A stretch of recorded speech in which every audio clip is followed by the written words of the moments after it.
Hello दोस्तों, स्वागत है आप सभी का हमारे इस YouTube चैनल में। आज हम बात करने वाले हैं drag me to hell movie की, जो काफी ज्यादा मजेदार और डरावनी मूवीज में से एक है। 1969 में कैलिफोर्निया के पासाडेना में एक युवा मैक्सिकन जोड़ा मध्यम शॉन सैंडेना फ्लो डी मारिया चाहुआ के घर पहुंचता है।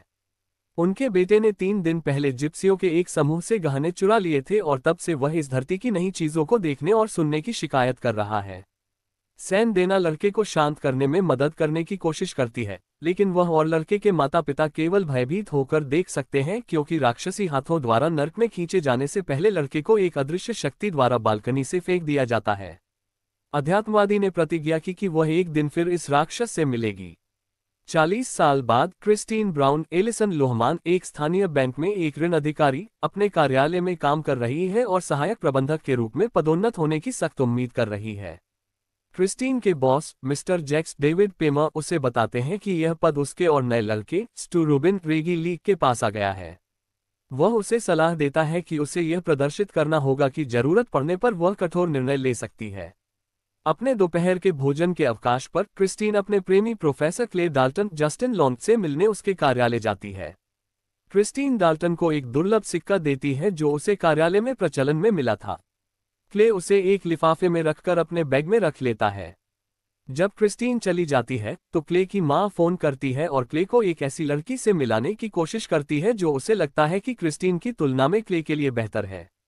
क्रिस्टीन हॉल से ये सुनती है और निराश होकर चली जाती है, यह महसूस करते हुए कि वह जो चाहती है उससे पाने के लिए पर्याप्त नहीं है। लड़का, नौकरी आदि। क्रिस्टीन काम पर लौटती है और स्टू को लेकर स्टिक्टो के साथ मिस्टर जैक को रिश्वत देते हुए देखती है। उस दिन बाद में एक बुजुर्ग जिप्सी महिला श्रीमती गनुश लोनारावेर अपने बंधक पर तीसरी बार विस्तार मांगती है, क्योंकि वह एक बीमारी के कारण आर्थिक समस्याओं से जूझ रही है।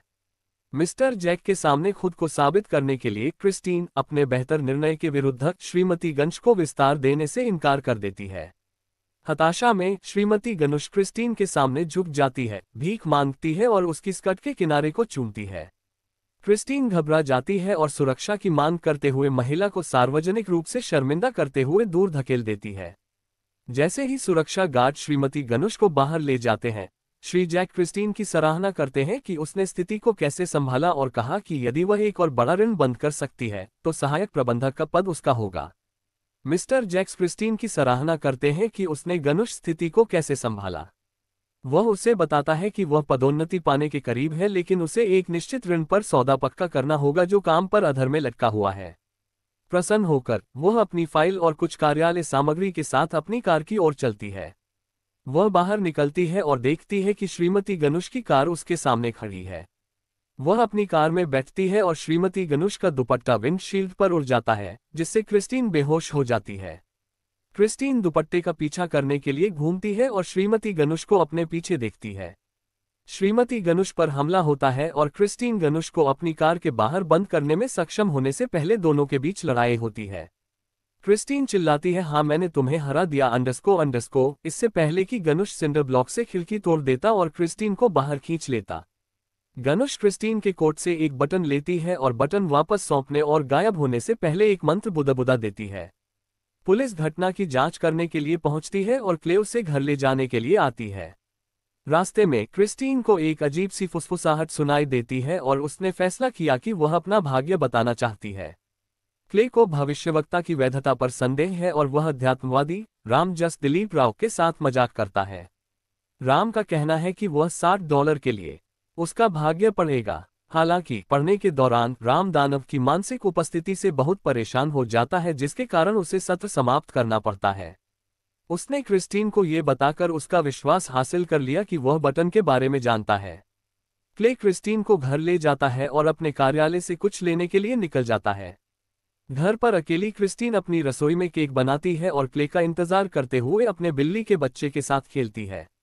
वह एक रसोई की किताब में देखती है और उसे एक किशोरी के रूप में मिठाई प्रतियोगिता जीतने की तस्वीर दिखाई देती है और वह बहुत अधिक वजन वाली है। वह बेकिंग जारी रखने के लिए फोटो को तोड़ती है और बाहर फेंक देती है। पकाते समय सारी बत्तियां बुझ जाती हैं और क्रिस्टीन अंधेरे में अकेली रह जाती है। उसका गेट चरमराने लगता है और उसे दीवार पर एक बकरी के सिर की आकृति दिखाई देती है, जो फिर उसे अलमारियों में फेंक देती है, जिससे उसे मामूली चोटें आती हैं। क्ले घर पहुंचता है और मानता है कि श्रीमती गनुश ने उनका पीछा किया और क्रिस्टीन पर फिर से हमला किया। हालांकि जब वह जोर देकर कहती है कि किसी ने उस पर हमला नहीं किया, तो वे एक मनोवैज्ञानिक से संपर्क करते हैं। मनोवैज्ञानिक से त्वरित मुलाकात के बाद, जो कहता है कि हमले के शिकार लोग अक्सर पिछले आघात को फिर से याद करते हैं, क्रिस्टीन शांत हो जाती है और वे बिस्तर पर चले जाते हैं। उसका एक बहुत ही परेशान करने वाला सपना है जिसमें एक मक्खी और गनुश द्वारा हमला किया जाना शामिल है। वह क्ले को चिंतित करते हुए चिल्लाती हुई उठती है। क्रिस्टीन कहती है कि यह केवल एक सपना था और काम पर चली जाती है। काम के दौरान स्टू क्रिस्टीन से संपर्क करता है, जो शाखा के ऋण दिशानिर्देशों के बारे में जानना चाहता है। जैसे ही वह समझाना शुरू करती है, उसे गनुश की यात्रा की याद आती है। मिस्टर जैक उसे शांत करने के लिए आते हैं, लेकिन क्रिस्टीन की नाक से खून बहने लगता है, जो बाद में रक्तस्राव में बदल जाता है और मिस्टर जैक को खून से भर देता है। क्रिस्टीन बैंक छोड़ देती है, जबकि हर कोई आश्चर्यचकित रह जाता है कि क्या हो रहा है। जब कोई नहीं देख रहा होता है, तो स्टू उस बड़े ऋण की फाइलें चुरा लेता है जिस पर क्रिस्टीन काम कर रही है। क्रिस्टीन गनुश के कागजात से पता प्राप्त करके गनुश की पोती के घर जाती है। पोती उसे अंदर नहीं आने देना चाहती, लेकिन क्रिस्टीन कहती है कि वह चीजों को सही करना चाहती है। पोती उसे अंदर जाने देती है और उसे नीचे बाईं ओर वाले हॉल में जाने के लिए कहती है। क्रिस्टीन खाना खाते हुए बैठे जिप्सियों के एक समूह के पास आती है और देखती है कि यह गनुश के लिए जागने का समय है। क्रिस्टीन के शरीर पर गिरता है, जो लुढ़कता है और क्रिस्टीन के पूरे चेहरे पर लेपयुक्त तरल पदार्थ उगलता है। गनुश की पोती का कहना है कि क्रिस्टीन उसकी हकदार है जो उसके लिए आ रहा है। क्रिस्टीन मार्गदर्शन के लिए राम के पास वापस जाती है। राम उसे बताता है कि उसके लिए आने वाले राक्षस को लामिया कहा जाता है। वह उसे बताता है कि गनुश ने क्रिस्टीन के कोट के बटन को श्राप दिया था और 3 दिनों में लामिया उस व्यक्ति की आत्मा लेने आती है जिसके पास बटन है। उन्होंने अनुमान लगाया कि लामिया को प्रसन्न करने के लिए एक बलिदान दानव को उसकी आत्मा न लेने के लिए मनाने में सक्षम हो सकता है।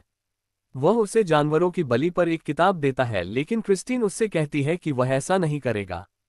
जब लामिया आपके लिए आएगा तो आप क्या करने को तैयार होंगे, ये देखकर आप आश्चर्यचकित रह जाएंगे।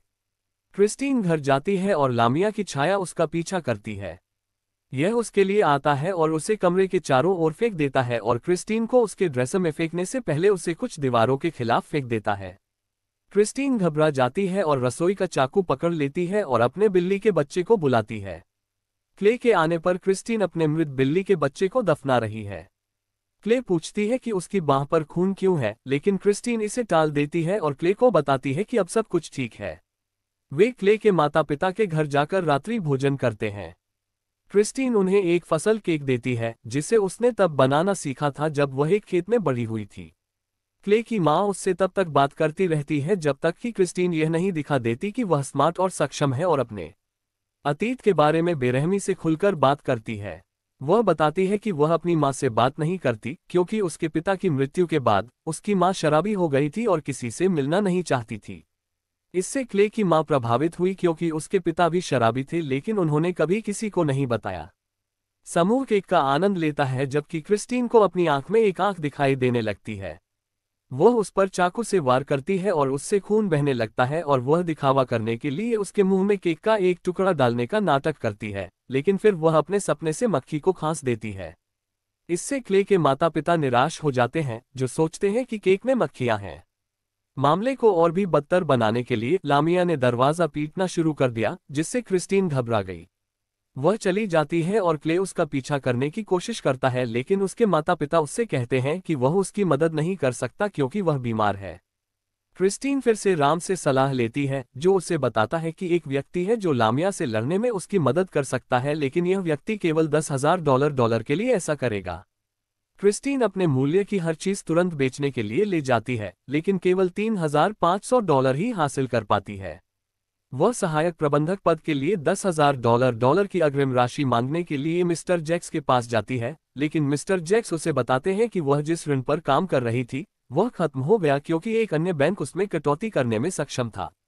वह उससे कहता है कि उसे जांच करनी होगी और फिर स्टू को सहायक प्रबंधक का पद देता है। वह गुस्से में ऑफिस छोड़कर घर चली जाती है। क्ले वहां पहुंचती है और उसे अपनी रसोई में एक पॉइंट आइसक्रीम खाते हुए पाती है। वह उसे बताता है कि जैसे ही उसे पता चला कि वह उससे प्यार करता है, उसने कसम खाई कि वह उसकी रक्षा के लिए कुछ भी करेगा, इसलिए उसने $10,000 का भुगतान किया। क्ले उसे शॉन सैन डेना के घर ले जाता है और क्रिस्टीन अकेली अंदर जाती है। शॉन आत्मा को मारने के लिए उसे भौतिक क्षेत्र में खींचने के लिए एक सत्र की मेजबानी करना चाहता है। शॉन का सहायक एक बकरी को कमरे में लाता है ताकि वे लामिया को जबरदस्ती उसमें घुसा सके। शॉन क्रिस्टीन को बताता है कि एक बार शॉन के वश में हो जाने पर क्रिस्टीन को लामिया को बाहर निकालने के लिए बकरी पर अपना हाथ रखना होगा। शॉन, रैम, क्रिस्टीन और सहायक सत्र शुरू करते हैं। वे इसे सामने लाने के लिए एक मंत्र का उपयोग करते हैं लेकिन खोई हुई आत्माओं के एक समूह को बुलाने में कामयाब होते हैं। लामिया के आने का एहसास होने से पहले शॉन ने उन्हें भगा दिया। लामिया के पास शॉन है और वह समूह को संबोधित करता है। यह उन्हें बताता है कि यह क्रिस्टीन को नरक में ले जाएगा, जहां यह उसकी आत्मा को दावत देगा। क्रिस्टीन शॉन का हाथ पकड़ती है और उसे बकरी पर थोप देती है। लामिया क्रोधित हो जाती है और चिल्लाने लगती है। सहायक लामिया को मारने के लिए छुरी का उपयोग करने की कोशिश करता है, लेकिन लामिया हिल जाता है, छुरा चूक जाता है और लामिया सहायक को काट देता है। क्रिस्टीन सहायक की मदद करने जाती है लेकिन पता चलता है कि वह नया मेजबान है। ये क्रिस्टीन का मजाक उड़ाना शुरू कर देता है और एक छोटी सी लड़ाई शुरू हो जाती है। राम को एक कुर्सी ने गिरा दिया है और शॉन अचेत अवस्था में है। यह आग की लपटों को बुलाता है और मेज पर नृत्य करता है। ये क्रिस्टीन को बताता है कि उसे उसकी बिल्ली नहीं चाहिए और बिल्ली को उसके मुंह से खींचकर उस पर फेंक देता है। वह उससे कहता है कि वह उसकी पोकर आत्मा का आनंद लेने जा रहा है। शॉन अपनी समाधि से बाहर निकलता है और लामिया को सत्र से बाहर निकालने के लिए एक शक्तिशाली मंत्र का उपयोग करता है। वह तुरंत गिर जाती है और मर जाती है। क्रिस्टीन इसे एक बड़ी विडंबना मानती है, जिसमें शॉन ने लामिया के साथ दोबारा मैच के लिए 40 साल तक इंतजार किया और उसे आखिरी रात जीवित रहते हुए हरा दिया, लेकिन राम हस्तक्षेप करता है। वह उसे बताता है कि लामिया को निर्वासित नहीं किया गया है और शॉन की मौत साबित करती है कि लामिया को कोई नहीं रोक सकता। राम उसे बताता है कि लामिया बटन के मालिक के लिए आ रहा है और उसकी आखिरी उम्मीद इसे एक उपहार देना है। वह एक लिफाफा निकालता है और उसमें बटन बंद कर देता है। वह उसे बताता है कि वह जिसे भी बटन देती है वह नरक में चली जाती है और राम ने उसे यह नहीं बताया क्योंकि वह किसी को नरक में भेजने में उसका साथी नहीं बनना चाहता था। क्रिस्टीन क्ले की कार में बैठती है और उससे कहती है कि सब कुछ खत्म हो गया है। वे लगभग एक बूढ़े व्यक्ति जो क्रिस्टीन को गनुश के रूप में दिखाई देता है को मारते हैं और बूढ़ा व्यक्ति क्रिस्टीन से कहता है कि वह नरक में जा रही है। क्रिस्टीन बटन के साथ लिफाफा गिरा देती है और क्लेटन का बैग खुल जाता है और उसके कागजात उसके लिफाफे पर फैल जाते हैं। जब क्रिस्टीन उसे नहीं ढूंढ पाती तो घबरा जाती है, लेकिन उस लिफाफे को पकड़ लेती है जिसके अंदर एक गोलाकार होता है। क्ले उसे घर छोड़ देता है और उसे रेलवे स्टेशन पर मिलने के लिए कहता है ताकि वे उसके माता पिता के केबिन में जा सकें। वह पूरी रात डिनर पर जाती है और ढेर सारा कैफीन पीती है और इस बात पर संघर्ष करती है कि किसे कैफीन दिया जाए। वह स्टू को बुलाती है और उससे मिलने के लिए कहती है, अन्यथा वह मिस्टर जैक को बताएगी कि स्टू ने उसके ऋण के कागजात दूसरे बैंक को दे दिए हैं। वह उससे मिलता है और मिस्टर जैक्स को न बताने के लिए विनती करता है। वह उसे बटन देने वाली है लेकिन इसके विरुद्ध निर्णय लेती है। क्रिस्टीन राम से पूछती है कि क्या शापित वस्तु को मृतकों में स्थानांतरित किया जा सकता है। राम का कहना है कि जबकि जिप्सी मृतकों को शुभकामनाएं देती हैं, औपचारिक प्रसाद भी चढ़ाया जा सकता है। वह उसे हाँ कहता है। क्रिस्टीन कब्रिस्तान तक जाती है और गनुश को खोदती है। वह लिफाफा लेती है, औपचारिक भेंट करती है और उसे गनुश के गले से नीचे उतार देती है। बारिश के कारण कब्र कीचड़ से भर जाती है और क्रिस्टीन लगभग डूबने लगती है, लेकिन वह इससे उबर जाती है। अगली सुबह Christine Los Angeles union station पर क्ले से मिलने जाती है। उनकी सांता बारंबार में एक आरामदायक सप्ताहांत बिताने की योजना है। उसने एक सुंदर नया कोट पहना हुआ है और क्ले की ओर चल रही है। क्ले मंच पर अपने रिंग बॉक्स की जांच कर रहा है, मानसिक रूप से एक प्रस्ताव के लिए तैयारी कर रहा है। वह नया कोट नोट करता है और क्रिस्टीन से पूछता है कि उसके पुराने कोट का क्या हुआ। क्रिस्टीन उसे बताती है कि उसने इसे बाहर फेंक दिया है और इससे पहले कि वह विस्तार से बता सके, क्ले ने उसे बताया कि यह दुर्भाग्यपूर्ण है और उसे बटन वाला लिफाफा देता है। उसने उसे एक रात पहले उसकी कार में रख दिया था और गलती से उसने वैसा ही एक सिक्का उठा लिया जिसमें वह दुर्लभ सिक्का था जो उसने क्ले को दिया था। भयभीत क्रिस्टीन घबरा जाती है और क्ले से पीछे की ओर चलती है और ट्रेन की पटरियों पर गिर जाती है। क्ले मदद के लिए चिल्लाने लगती है और जैसे ही ट्रेन करीब आती है, उसके चारों ओर जमीन दरकने लगती है। जैसे ही क्ले देखती है, राक्षसी हथियार उसे नीचे खींच लेते हैं और क्रिस्टीन को क्रूरतापूर्वक नरक में घसीटा जाता है और वह मदद के लिए क्ले को चिल्लाती है। जैसे ही ट्रेन दौड़ती है, क्ले केवल देखता रह जाता है। वह भयभीत होकर पत्थर वाले ट्रैक के नीचे अपनी प्रेमिका को गायब कर देता है। अभी अभी जो भयावह दृश्य उसने देखा, उसके लिए आंसू बहाते हुए उसने उस बटन पर एक संक्षिप्त नजर डाली, जिसे उसने अभी भी अपने हाथ में पकड़ रखा है, और फिर अपना ध्यान उस स्थान पर लौटाया जहां क्रिस्टीन को उसकी मौत के लिए घसीटा गया था। यहाँ मूवी समाप्त हुई। कमेंट करके बताएं आपको मूवी कैसी लगी। ऐसे ही और भी मूवीज की समरी सुनने के लिए हमारे चैनल को सब्सक्राइब करें और शेयर करें। धन्यवाद।